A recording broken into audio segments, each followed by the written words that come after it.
नमस्कार दोस्तों, एक बार फिर से स्वागत है आप सभी का अतुल्य आरएस के इस डिजिटल प्लेटफॉर्म पर। तो दोस्तों, जैसा हमने शुरू किया था राजस्थान जिला दर्शन को, और राजस्थान जिला दर्शन में कोटा संभाग हमने शुरू कर लिया था। 4 जिले हैं इसमें, कोटा, बूंदी, बारां और झालावाड़। कोटा को पिछली क्लास में हमने अच्छे से पूरी तरह से डिस्कस कर लिया है।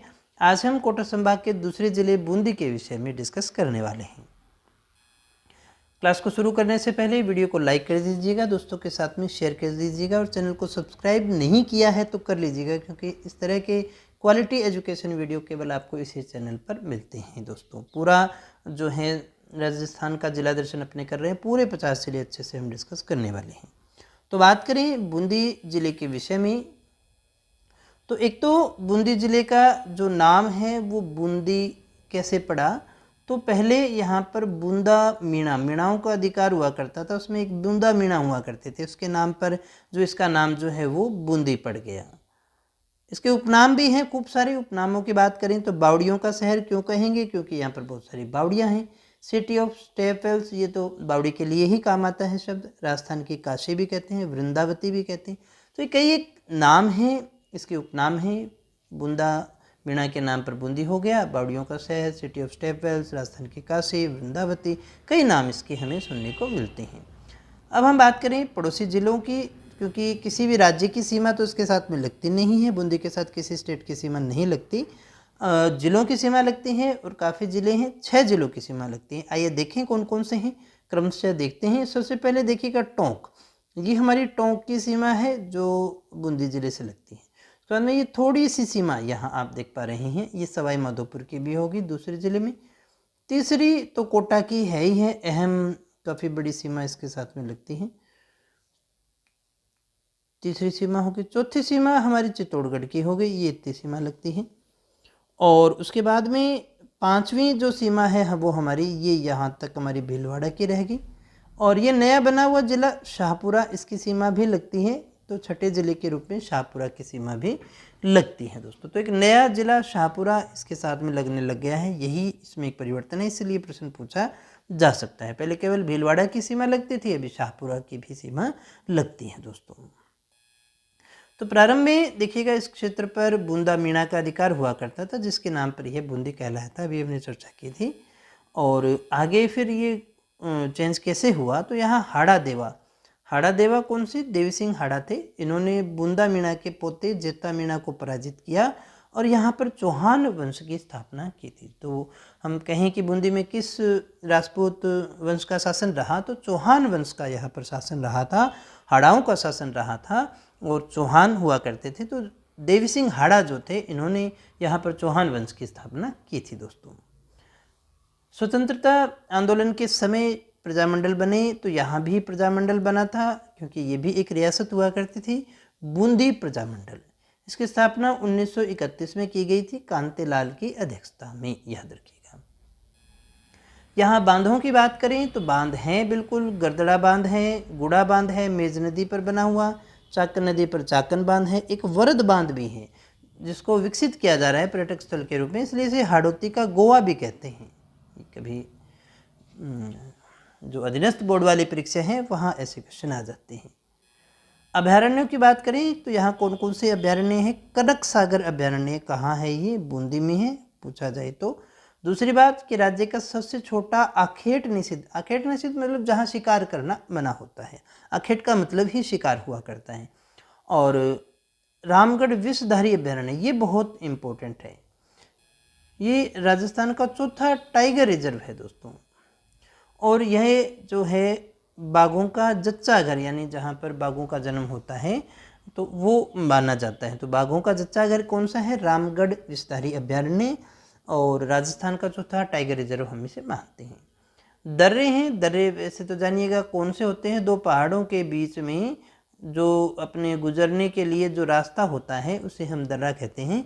लाखेरी दर्रा है, जेतावास दर्रा है, रामगढ़ दर्रा है, बूंदी दर्रा है, बहुत सारे दर्रे हैं यहाँ पर हैं। नदियों की बात करें तो बूंदी जिले की प्रमुख नदियों में चंबल नदी तो आएगी ही, मांगली है, मेज है, कुराल है, घोड़ा पछाड़ है, ये कई नदियाँ हैं जो यहाँ से गुजरती हैं। देवा हाड़ा की अभी हम बात कर रहे थे, 1240 में इन्होंने बूंदी में हाड़ा वंश की स्थापना की थी।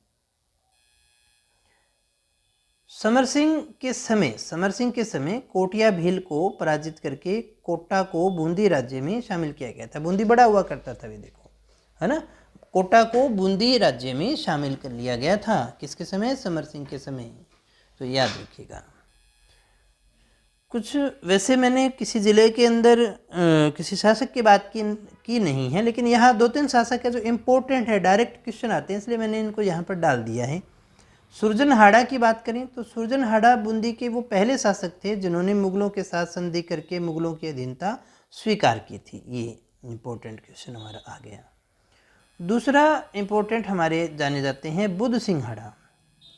बुद्ध सिंह हाड़ा किस लिए? क्योंकि इनकी पत्नी अमर कुंवरी या आनंद कुंवरी जो है, इन्होंने मल्हार राव होलकर को राखी भेज करके सहायता के लिए बुलाया था, और यहीं से जो है राजस्थान में सर्वप्रथम मराठों का प्रवेश माना जाता है। अगर आपसे पूछा जाए राजस्थान में जो है मराठों का प्रवेश किस राज्य से हुआ, तो बूंदी राज्य से हुआ था। उससे पहले मराठे यहाँ नहीं आए थे, जिसके लिए बुद्ध सिंह हाड़ा की पत्नी आनंद कुंवरी जिम्मेदार यहाँ रह जाती है। घरेलू कलह के अंदर जो है इनका इस्तेमाल किया गया था दोस्तों। फिर एक और शासक हमारे इम्पोर्टेंट है रतन सिंह हाड़ा। रतन सिंह हाड़ा चित्रकला के कारण जाने जाते हैं, और जहांगीर ने इन्हें सर बुलंद राय या राम राय की उपाधि दी थी। तो ये सभी अच्छे क्वेश्चन हैं, इतिहास की दृष्टि से भी और जिले की दृष्टि से भी, तो चर्चा कर ली है हमने।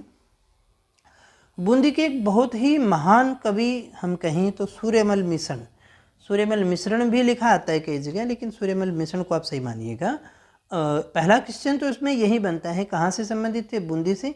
तो किसके दरबारी कवि हुआ करते थे? तो महाराव राम सिंह के ये दरबारी कवि हुआ करते थे। नंबर 1 बात, इन्होंने कौन सा ग्रंथ लिखा? तो इन्होंने ग्रंथ लिखा था वंश भास्कर। ये सबसे इम्पोर्टेंट है। खुद पूरा नहीं कर पाए थे, इनके बाद में इनके दत्तक पुत्र हुआ करते थे मुरारी दान, उनके द्वारा जो है इस ग्रंथ को पूरा किया गया था।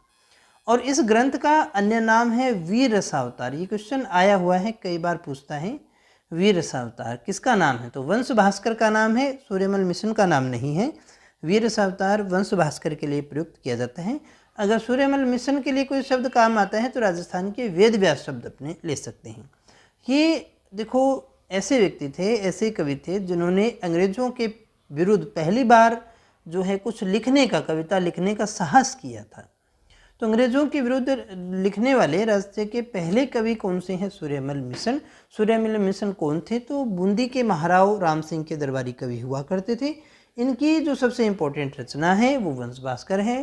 खुद पूरा नहीं कर पाए, दत्तक पुत्र मुरारी दान के द्वारा इसको पूरा किया गया था, जिसका अन्य नाम वीर रसावतार के नाम से भी जाना जाता है। सूर्यमल मिश्रण को हम राजस्थान के वेद व्यास के नाम से भी जानते हैं। ये ऐसे ही कवि थे जिन्होंने सबसे पहले जो है अंग्रेजों के विरुद्ध लिखने का प्रयास किया था दोस्तों। और क्या है बूंदी में? तो बूंदी में है जी इंद्रगढ़ का किला। तो किसने बनाया? नाम में ही होता है, तो ऐसे क्वेश्चन आने की संभावना तो देखिएगा दोस्तों लगभग न के बराबर ही होती है, नहीं आता है दोस्तों ऐसा क्वेश्चन।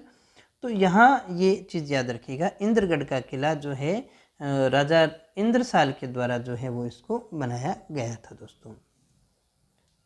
इसके बाद में चित्रशाला, ये काफ़ी इंपॉर्टेंट है। महाराव उमेद सिंह के समय ये चित्रित रंगीन चित्रों की एक श्रृंखला है जिसे चित्रशाला के नाम से जाना जाता है। बूंदी की चित्रकला बहुत इम्पोर्टेंट है पूरे राजस्थान के लिए, क्योंकि बूंदी चित्रकला जो है वो पशु पक्षियों के चित्रण के लिए जानी जाती है। सर्वाधिक पशु पक्षियों का जो चित्रण है वो बूंदी चित्र शैली में ही माना जाता है, और या तो इसे भित्ति चित्रों का स्वर्ग भी कहा जाता है। शेखावाटी में भित्ति चित्र खूब बने हुए हैं, या फिर आपको बूंदी में मिलेंगे। यहाँ सबसे ज़्यादा पशु पक्षियों का चित्रण हुआ, इसलिए इम्पोर्टेंट हो गया। अभी स्वर्ण काल की तो मैंने बात की ही थी। बूंदी चित्र शैली का स्वर्ण काल है उमेद सिंह फर्स्ट का जो काल है वो अपने मानते हैं दोस्तों। और कौन सा स्थान इंपॉर्टेंट रह गया? तो सिसोल नामक स्थान इंपॉर्टेंट रह गया। यहाँ क्या है? तो यहाँ पर हमें पुरातात्विक शैल चित्र यानी पत्थर की चट्टानों पर गुफाओं में बने हुए चित्र मिले हैं दोस्तों।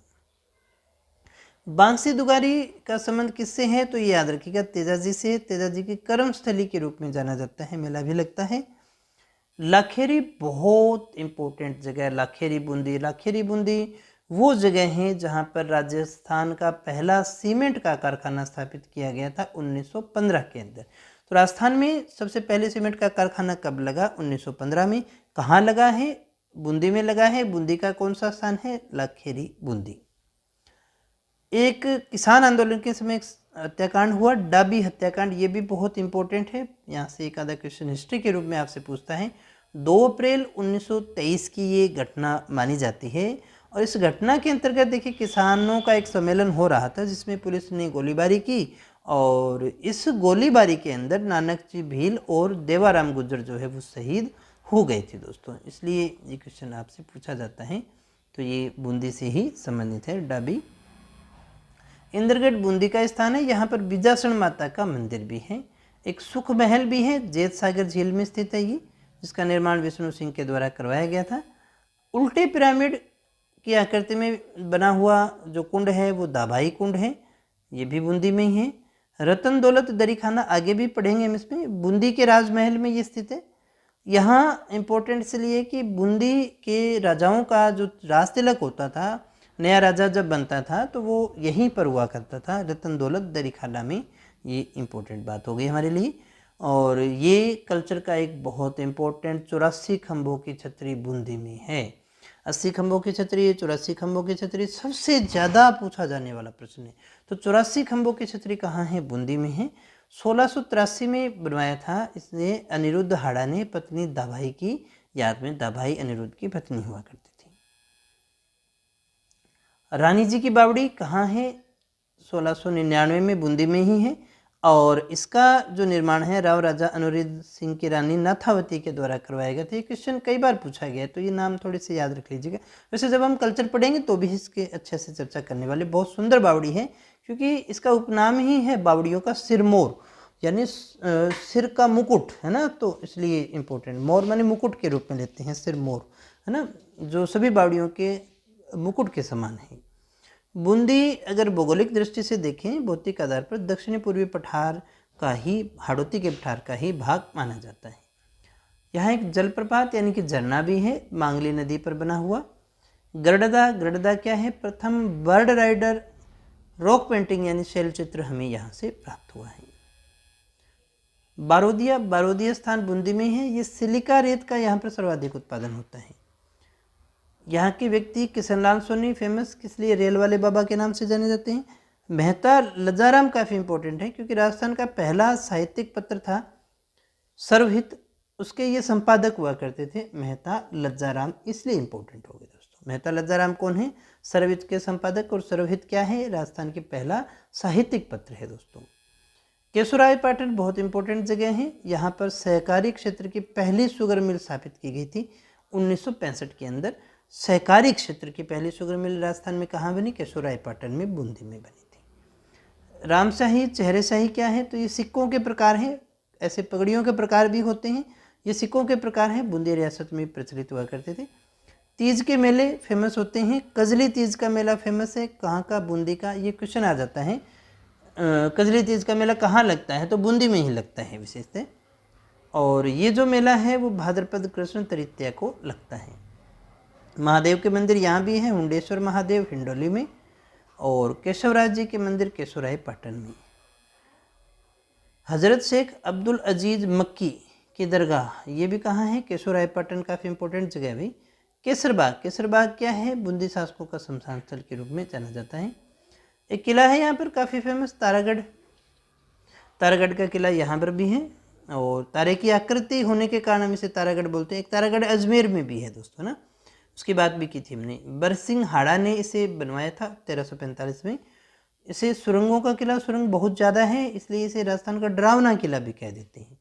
और रुडयार्ड किपलिंग तो आए तो शायद उन्हें बहुत डर लग गया होगा, तो इसलिए उन्होंने क्या कहा कि भाई इस किले को तो किसी न किसी भूत प्रेत ने बनवाया है, ऐसा तो इंसानों के द्वारा तो बनाया लगता नहीं, ऐसा लगता है इसमें भूत प्रेत रहते हैं, है ना। और इसी में है अनिरुद्ध महल, चित्रशाला, रतन दौलत खाना जो पीछे हमने चर्चा की थी। रतन दौलत खाना वो स्थान था जहाँ पर जो है बूंदी के शासकों का राज तिलक हुआ करता था। सबसे पहले सती प्रथा पर किसी ने रोक लगाई तो वो बूंदी राज्य ने लगाई थी 1822 के अंदर। राज्य का पहला सोलर लिफ्ट प्लांट, ध्यान दीजिएगा, सोलर से लिफ्ट होने वाला प्लांट कहाँ है? मेज नदी पर। अस्तौली, अस्तौली एक इम्पोर्टेंट स्थान है, यहाँ पर पत्थर के औजार मिले हैं। इनटेक संस्था ने खोजे, पुरातत्वविद थे उनके, उन्होंने खोजा था अस्तौली। अस्तौली कहाँ है? बूंदी में है। ये याद रखिएगा। एक यहीं का प्रोग्राम है मिशन सुरक्षित बचपन बूंदी का ही है ये, और ये किस लिए था, बालिकाओं के विरुद्ध अपराध जो होते हैं उनकी रोकथाम के लिए इसको शुरू किया गया था। एक जींस पार्क खेरुणा गांव, ये जींस वो वाली जींस नहीं है भाई जो पहनते हैं, खेरुणा गांव बूंदी से संबंधित है दोस्तों।